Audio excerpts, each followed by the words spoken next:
ternyata Prabowo dan Jokowi sudah retak. Retak di mana retak? Selalu mau selalu adu domba.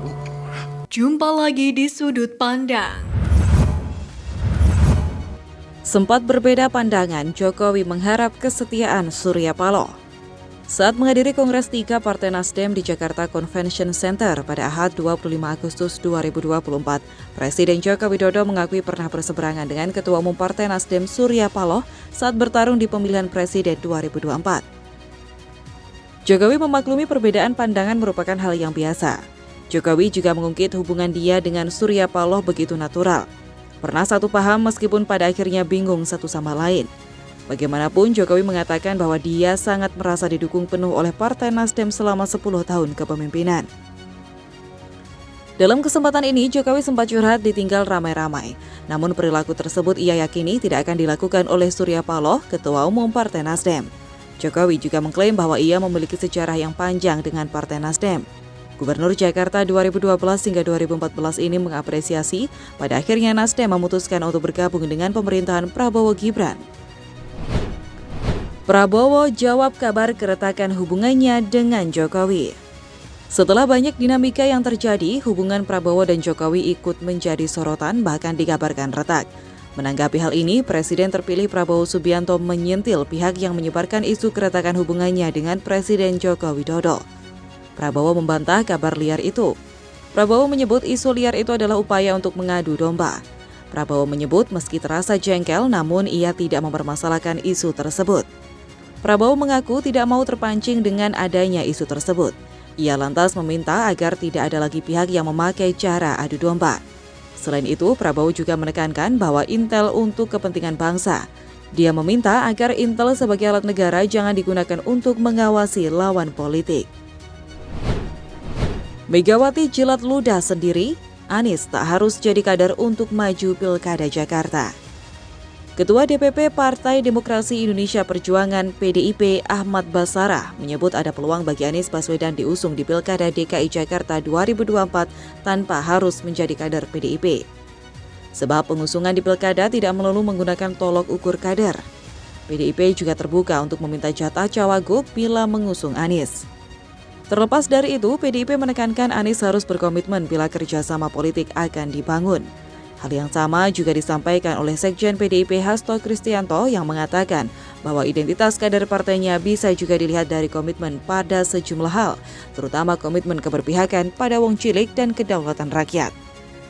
Lebih jauh, PDIP dikabarkan akan mengusung pasangan Anies Baswedan dan Rano Karno. Anies sendiri juga mengaku dirinya menunggu kepastian tentang apa yang disebutnya sebagai rencana pertemuan dengan Megawati. Saat ditanya tentang kemungkinan dia bergabung sebagai anggota atau kader PDIP, Anies tidak menjawab secara terbuka. Aksi Adian Napitupulu jongkok bareng Ahokers di markas PDIP. Wakil Sekjen DPP PDIP Bidang Komunikasi Adian Napitupulu menerima aspirasi dari massa yang tergabung Aliansi Demi Anak Generasi atau DAG yang mengatasnamakan pendukung Ahok atau Ahokers di kantor DPP PDIP Jakarta pada Minggu 25 Agustus. Untuk diketahui, massa yang beratributkan kemeja kotak-kotak dan baju berwarna merah itu meminta Ketua Umum DPP PDIP Megawati Soekarno Putri untuk mengusung Basuki Cahayapurnama menjadi calon gubernur Jakarta. Adian menceritakan bahwa sampai saat ini DPP PDIP belum memutuskan untuk mendukung Ahok atau tokoh-tokoh lain untuk maju dalam Pilkada Jakarta, tak terkecuali Anies Baswedan. Namun ia menekankan keputusan yang akan diambil oleh Megawati harus dipegang teguh oleh seluruh kader termasuk Ahokers. Kader gugat Munas Golkar minta kursi kerja Bahlil dicabut. Kader Partai Golkar menggugat hasil musyawarah nasional ke-11 Partai Golkar yang menghasilkan Bahlil Lahadalia sebagai Ketua Umum baru Golkar ke Pengadilan Negeri Jakarta Barat. Salah satu kader Golkar yang ikut menggugat yakni M. Rafiq. Ia menilai Munas 11 yang berlangsung 20 hingga 21 Agustus 2024 lalu di Jakarta ini melanggar anggaran dasar dan anggaran rumah tangga atau ADART Golkar hasil Munas 10 tahun 2019 lalu. Rafiq menilai Munas ke-11 Partai Golkar yang baru-baru ini dikelar melawan hukum lantaran berlawanan aturan dalam anggaran dasar PG pasal 39 ayat 2.a yang menyatakan bahwa Munas seharusnya dilaksanakan pada Desember 2024 bukan Agustus. Rafiq berpendapat sudah semestinya Agus Gumiwang Kartasasmita, Sekjen bersama kepengurusan lainnya, melanjutkan sisa masa jabatan Ketum Erlangga Hartarto yang telah mundur sampai Desember 2024 mendatang. Namun, ia mengkritik Golkar malah langsung menetapkan forum Munas di 20 hingga 21 Agustus 2024 dan terbitkan SK kepanitiaan tanggal 15 Agustus 2024. Rafiq berharap Kemenkumham dapat membatalkan seluruh hasil Munas 11 Partai Golkar, termasuk membatalkan Bahlil sebagai Ketum Golkar. Pasca putusan MK, internal koalisi Prabowo retak. Menyusul putusan Mahkamah Konstitusi nomor 60 tentang syarat ambang batas pencalonan kepala daerah dari jalur partai politik, pengamat politik Universitas Gadjah Mada Arya Budi menilai ada potensi perpecahan di kubu Koalisi Indonesia Maju Plus jelang Pilkada 2024 mendatang.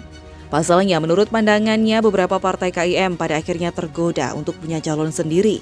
Apalagi melihat syarat yang kemudian cukup mudah untuk dipenuhi sejumlah parpol meskipun tanpa harus berkoalisi. Guncangan itu akan mulai dirasakan makin kencang jelang pendaftaran pasangan calon beberapa hari ke depan. Untuk itu, menurut potensi pecah kongsi di tubuh KIM Plus masih sangat terbuka, termasuk di sejumlah daerah yang memang tidak menjadi sorotan atau spotlight dalam kontestasi mendatang. SBY selipkan pesan untuk Prabowo. Disampaikan dalam sambutan peringatan 1 tahun Museum dan Galeri Seni SBY ANI, Presiden ke-6 RI Susilo Bambang Yudhoyono beberkan konsep kekuasaan. Menurut SBY, kekuasaan harus diperoleh secara sah, etis, dan konstitusional. Mulai dari mana kekuasaan itu diperoleh dan digunakan tanpa menyalahgunakannya. Sementara saat sesi live painting bersama seniman lukis Novel Abshar di acara Pertamina Creativepreneur Summit 2024, SBY menyelipkan pesan untuk Presiden terpilih Prabowo Subianto. Ia berharap agar Prabowo mendengarkan harapan-harapan yang disampaikan Novel selaku seniman muda yang ingin pemerintah mempermudah akses bagi para seniman untuk memamerkan ataupun mengirimkan karya ke luar negeri. Puan ngadu kondisi di IKN diselepet Pak Basuki. Megawati disebutkan sempat mendapat cerita tentang kondisi terkini di IKN. Cerita itu disebut dari anaknya Puan Maharani. Salah satu yang ditanyakan yakni soal ketersediaan air di IKN. Puan lalu bercerita kepada Megawati bahwa air di sana masih sulit. Puan sendiri bermalam di salah satu rumah tapak jabatan menteri di IKN. Dalam keterangan sebelumnya, Puan menyebut kondisi rumah ini cukup nyaman.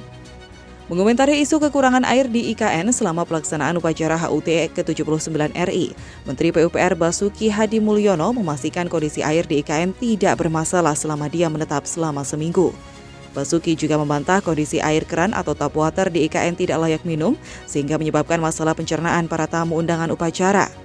Sebab, kata dia, kualitas air di IKN sudah dipastikan oleh survei PT Sukovindo di beberapa lokasi keran. Hasilnya tidak ditemukan bakteri penyebab diare seperti bakteri E. coli.